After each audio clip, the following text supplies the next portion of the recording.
Hello and welcome back to TechnoSurgeon YouTube channel. So today we got some news regarding AMD's new CPUs, Intel's having a rough time, and various other things. So let's dive straight into it. Basically, Battlefield 6 is set to be launched this year, possibly in October, and there are early open betas and streamer events which are going on, streamer tests for Battlefield 6. And as you can see on the screen here, Ryzen 7 9800 X3D left core Intel's Core i9 4900K in the dust in Battlefield 6 early streamer test. Both systems included an RTX 5080, but the 3D Vcache system was roughly 30% faster.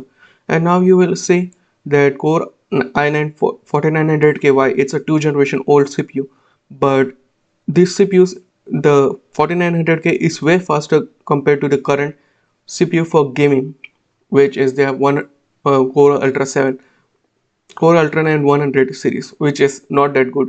But yeah, as you can see, popular Twitch streamer this guy took to social media to show off the game average performance at 1440p.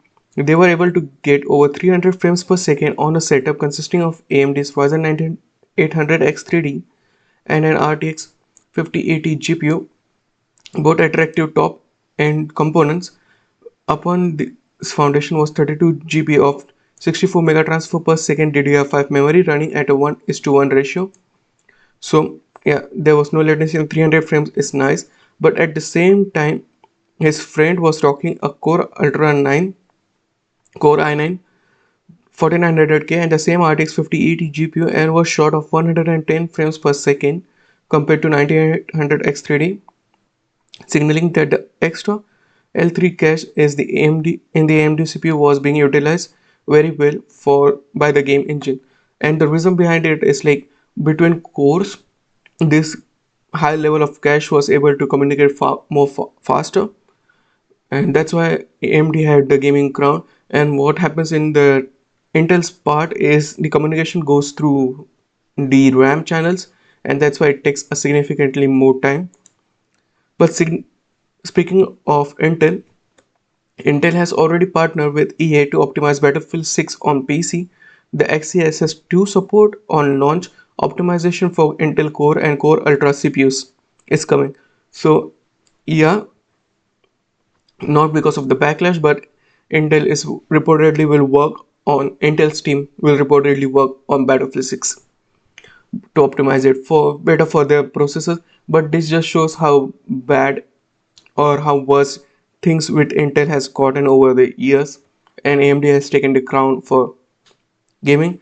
As you can see on the screen here, July CPU sales stats reveal Intel can't keep up with AMD. Ryzen 7 7800 X3D sells 32 times more unit than Intel's best-selling CPU in Germany. And as you can see on the screen here, this comes from Mindfactory, which is Germany's biggest retailer, and here all the way from top 10 top 10 to top 15, almost all of those CPUs are Ryzen's. AMD Ryzen CPUs. There's old one Core Ultra 7 265K, and there are later i5, i7, i5, i7 14 generations. But this just shows AMD is doing way better compared to Intel. And speaking of thus, AMD CPUs has already surpassed the 40% threshold in the latest Steam hardware survey. RTX 5070 emerges as the most preferred GPU within the Blackwell series. And as you can see on the screen here, the most preferred GPU is RTX 5070 in the Blackwell series. But the Steam surveys was already over the years was dominated by Intel. But finally, AMD is catching up. 40% is a big margin for Steam hardware service. Next up, AMD Ryzen 9000 CPU with 16 Zen 5 cores, 192 megabytes of L3 cache, and 200 watts of TDP is reportedly on the way. And yeah, you heard it right. It has been claimed that Ryzen 9 90, Ryzen 9 95 9950 X3D is reportedly on the way. They already confirmed it back in the day that they will launch it with X3D, but now they are planning to do it finally. 16 cores, 32 threads. It will be an absolute monster.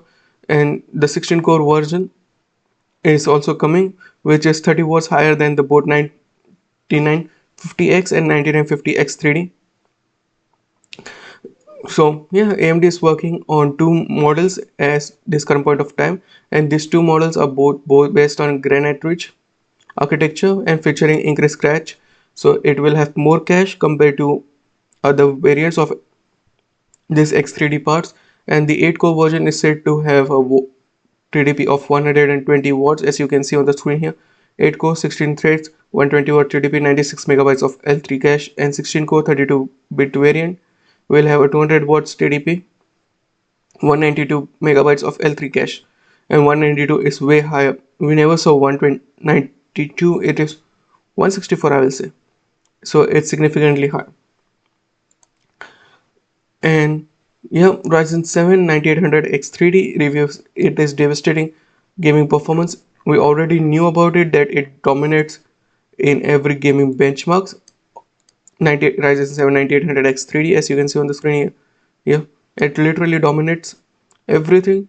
And with these two CPUs with this higher memory cache, yeah, it will continue to dominate because 9800X3 comes with only just 104 megabytes of combined cache, which is 96 megabytes of L3.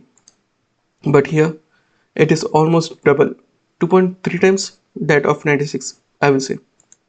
Lastly, AMD's Ryzen 9 9950X3D and 9900X3D to feature a 3D Vcache on both CCD chiplets. Yeah, you heard it right. Previously with Ryzen 9 7900 7950X3D and 7900X3D, there was only on one chiplets there was 3D Vcache and other was having no cache 3D Vcache. But this time Ryzen 9 9950X3 will have 64 megabytes of L3 cache and 128 megabytes of 3D Vcache, 60 megabytes of L2 cache. And yeah, you saw it correctly. They will have those 3D Vcache dies on each 8 core chiplet. So the communication between these 16 cores will be absolutely insane. But yeah, that's it from me today. What do you think about all of the news going on this week? Sound of your thoughts in the comment section down below, and I'll meet you in the next one. Peace out.